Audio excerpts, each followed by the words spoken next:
Mesdames et messieurs, bonjour et bienvenue dans cette revue des titres. Voici ce qui fait l'actualité. On démarre avec l'informateur qui titre en manchette de sa parution « Administration décentralisée, les SE sabotent la vision de Talon ».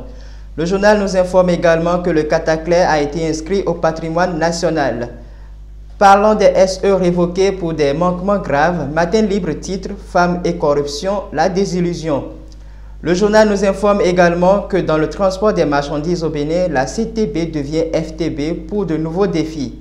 Fraternité parle du 20e sommet du Forum mondial sur la société de l'information, des engagements pour une transformation numérique en Afrique. Fraternité nous apprend aussi qu'il y a eu une saisie record de près d'une tonne de faux médicaments à Godomé. Le matinal, dans sa parution de ce jour, nous informe que dans la commune de Malanville, les accouchements à domicile sont interdits. Dans le même journal, collectif des confédérations des transporteurs de marchandises au Bénin, un bureau directeur national de la FTB élu pour 2 ans. Quotidien Le Meilleur à présent, ouverture du sommet mondial sur la société de l'information à Cotonou, Louis Vlavono plaide pour une Afrique numérique inclusive et souveraine, titre le journal en manchette de sa parution.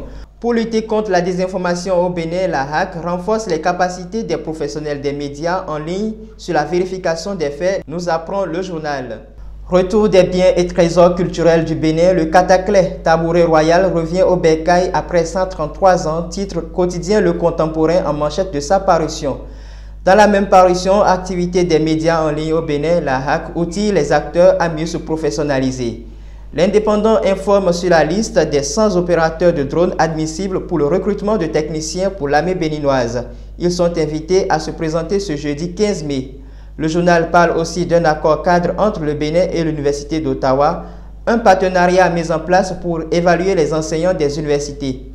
On poursuit avec Dabaro qui titre en manchette de sa parution « Préparation de la retraite, ces stratégies clés pour une vie paisible après carrière ».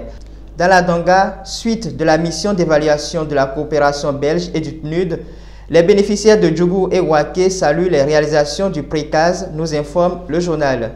Pour finir, la primeur nous informe que les secrétaires exécutifs des mairies d'Adjara et de Tokuntuna sont révoqués. Culture, le Cataclès du Dahomey restitué au Bénin par la Finlande. Talon salue le retour du Cataclès comme un acte de dignité. Et c'est tout pour cette revue des titres. Merci de l'avoir suivi. Retrouvez en direct la grande édition du journal sur www.hd2tv.bj tous les jours à 13h, 16h, 20h, 23h, à 3h et à 7h du matin. Vous pouvez également la voir en publication sur notre site hd2tv.bj ou sur tous nos canaux digitaux. On se retrouve demain pour un nouveau rendez-vous d'actualité.